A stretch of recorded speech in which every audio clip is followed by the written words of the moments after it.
रहीम और उसका दोस्त खेत में बैठकर बातें कर रहे थे। मुझे कल ही मधेपुरा निकलना होगा। अरे ये तो बिहार में है, लेकिन तुम वहां क्यों जा रहे हो भाई? अरे मेरी वहां के सदर अस्पताल में नर्स की नौकरी लग गई है।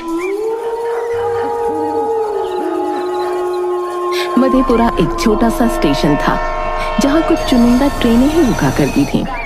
रहीम ट्रेन से उतरता है और ट्रेन चली जाती है। स्टेशन पर पूरा अंधेरा होता है। पूरा स्टेशन खाली और सुनसान था।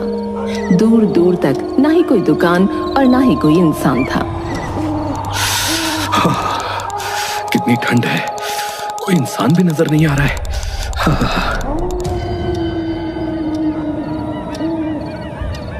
अरे ये कौन है? लगता है स्टेशन मास्टर है। रहीम स्टेशन मास्टर को देखकर थोड़ा सुकून महसूस करता है।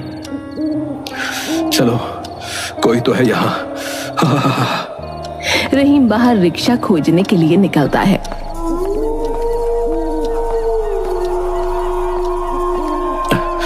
अरे यहाँ तो एक भी रिक्शा नहीं है। अब क्या करूं? वापस स्टेशन जाकर एक बार स्टेशन मास्टर से पूछ लेता हूं। स्टेशन मास्टर किधर गया? अभी तो यहीं था। हाँ, इतनी ठंड की रात को और कितना चलूं? कहां कहां भटकूं? थक भी गया हूं काफी।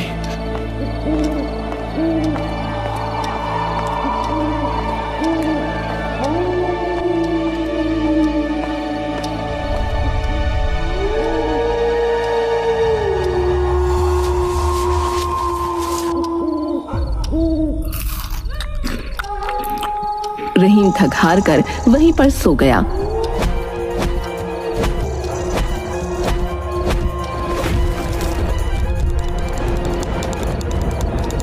कि तभी उस स्टेशन मास्टर का आधा मुंह जला हुआ था। रहीम ये देखकर डर गया। उठो उठो, मैं थोड़ी देर में यहाँ से चला जाऊंगा। ठीक रहेगा अगर तुम भी किसी सुरक्षित जगह पर चले जाओ। रहीम ये सुनकर थोड़ा सहम गया। सुरक्षित जगह? लेकिन इससे पहले रहीम कुछ पूछता, स्टेशन मास्टर वहां से जा चुका था। रहीम तुरंत वहां से भागकर वापस रिक्शा खोजने बाहर चला जाता है। इस बार बाहर कुछ रिक्शा खड़े थे। ये बात रहीम को थोड़ी अजीब लगती है। थोड़ी देर पहले यहाँ पर कोई भी नहीं था और अभी ये सब अचानक कहां से आ गए? रहीम उनके पास गया, लेकिन पास जाकर उसने ऐसा कुछ देख लिया कि देखकर ही तुरंत वहां से उल्टी तरफ दौड़ लगा दी।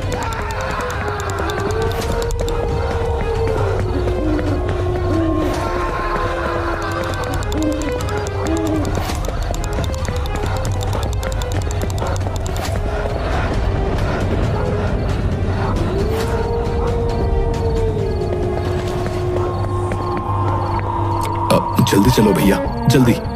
पैसे जितने भी ले लो, लेकिन यहां से जल्दी चलो। ऐसा क्या हो गया भैया?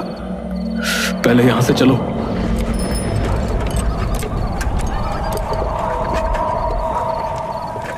रहीम ने तुरंत रिक्शा वाले के पैर देखे और पैर इंसानों के पैर जैसे थे। इस बात से उसे थोड़ी तसल्ली हुई। ये जगह थोड़ी अजीब नहीं है? रात में तो सारी जगह अजीब ही होती है साहब। वैसे साहब, आपने बताया नहीं कि जाना कहाँ है? अरे हाँ, सदर अस्पताल नगर पट्टी। वो तो बहुत ही अजीब अस्पताल है। क्यों? अरे उस जगह पर 2-3 अस्पताल हैं साहब, लेकिन सिर्फ एक यही अस्पताल है जो कब्रिस्तान और शमशान दोनों से बराबर की दूरी पर पड़ता है। लोग उस अस्पताल को मनहूस समझते हैं। कोई भी अपना इलाज जल्दी वहां नहीं कराना चाहता है, लेकिन किसी और अस्पताल में बेड खाली नहीं मिलता तो लोगों को मजबूरन उस अस्पताल में ही जाना पड़ता है। लेकिन आप चिंता मत कीजिए, वहां पर हमारे बहुत सारे दोस्त रहते हैं। कुछ दिक्कत होगा तो बताइएगा। अच्छा,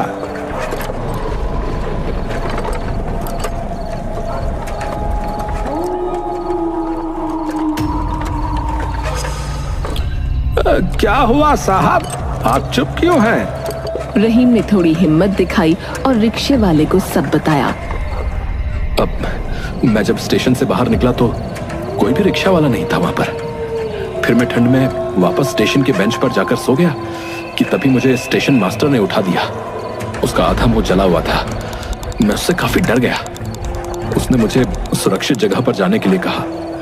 उसके बाद जब मैं वापस स्टेशन से बाहर निकला तो इस बार वहां 3-4 रिक्शे वाले थे। जैसे ही मैं रिक्शा वाले के पास गया तो मेरी नजर उसके पैरों पर पड़ी। फिर क्या हुआ साहब?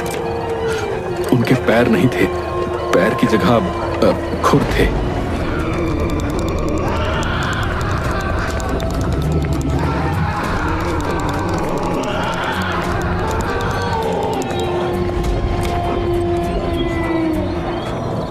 या अल्लाह, रात का कोई भरोसा नहीं।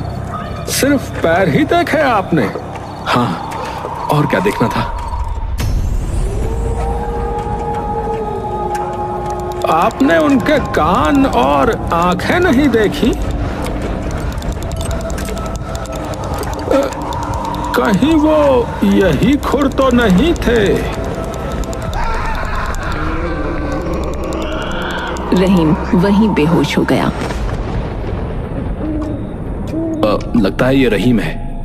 अब चलो, कुछ तो काम आसान होगा हमारा। लेकिन ये यहां रह पाएगा तब तो। मैं कहाँ हूं? सदर अस्पताल में। मैं यहां कैसे पहुंचा? पिंकी के पति रात को खेत में हल्के होने गए थे, तुम वहीं पड़े मिले। मैं वहां क्या कर रहा था?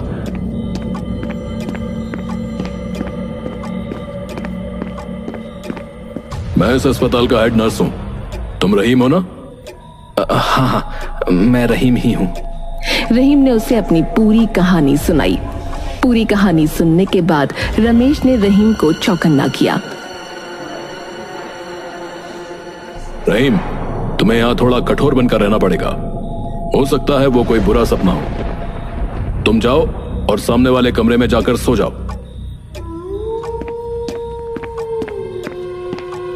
रहीम शांति से सो जाता है, लेकिन उसकी ये शांति सिर्फ कुछ देर तक के लिए ही थी। रमेश तुम्हारी परीक्षा लेगा। अगर तुम पास हुए तो ही तुम्हें नौकरी पे जाने को मिलेगा, नहीं तो घर वापस जाना होगा। लेकिन मेरी नौकरी का लेटर आ चुका है। अब कौन सी परीक्षा? कभी इंटरव्यू का नाम नहीं सुने हो क्या?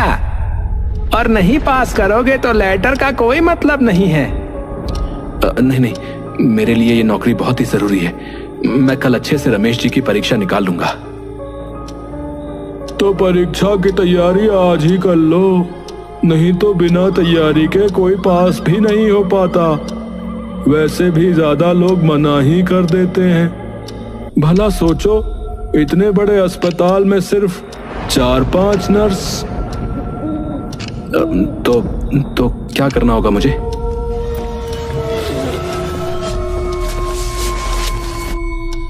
सबसे ऊपर मुर्दा घर है, जाके सारी लाशों के मुंह में ये लड्डू रख कर आओ। अगर कुछ हो गया तो अभी ही मेरे साथ कुछ घंटों पहले एक भयावह घटना घटी है। वो तुम्हारा सपना था। यहाँ का माहौल ऐसा है कि लोग ऐसी चीजें सुन सुन के वहम का शिकार हो जाते हैं। तुम ये लड्डू लो और जाके परीक्षा की तैयारी करो। और लड्डू निकालेगा कौन, वरना मुझे डांट पड़ेगी। ये सुनकर सब हंसने लगे। रहीम पीछे मुड़कर देखता है, लेकिन वहां कोई नहीं था। रहीम जैसे ही सामने मुड़ता है, वैसे ही एक परछाई उसके सामने से निकल जाती है।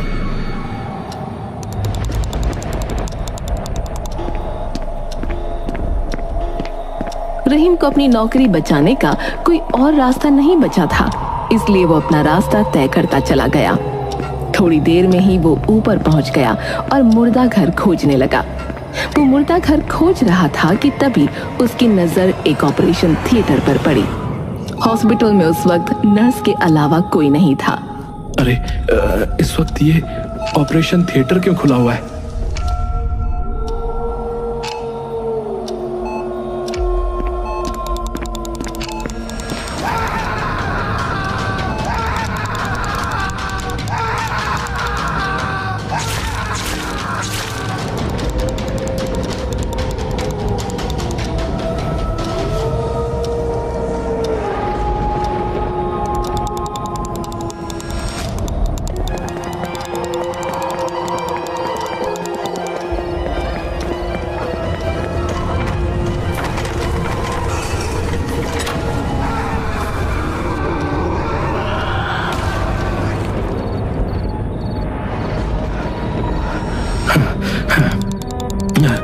शायद कोई बुरा सपना होगा। मुझे जल्दी से मुर्दा घर खोजना होगा।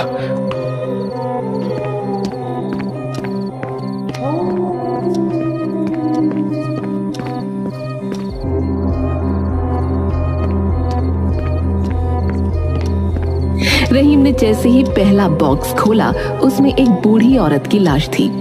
रहीम ने जैसे तैसे उसके मुंह में लड्डू रख दिया।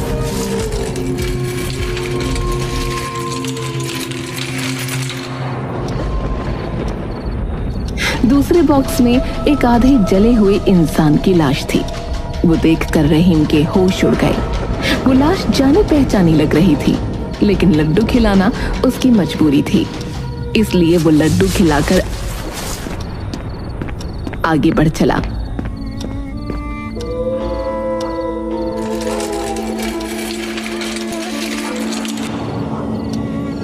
तीसरे बॉक्स में रिक्शा वाले की लाश थी। रहीम को अपनी आंखों पर भरोसा नहीं हुआ। उसने उसके मुंह में भी एक लड्डू डाल दिया। या खुदा, ये क्या हो रहा है मेरे साथ? ऐसे तो लड्डू खत्म ही नहीं होंगे। एक काम करता हूँ, अपनी आंखें बंद कर लेता हूँ ताकि किसी को देख ही ना पाऊं। न देख पाऊंगा और न ही डर लगेगा। रहीम ने आंखें बंद करके सारी लाशों को एक एक करके लड्डू खिला दिए।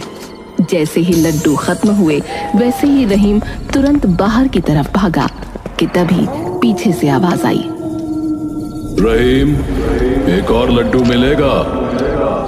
रहीम, एक और लड्डू मिलेगा। तुम लोग हमारा हिस्सा बनोगे।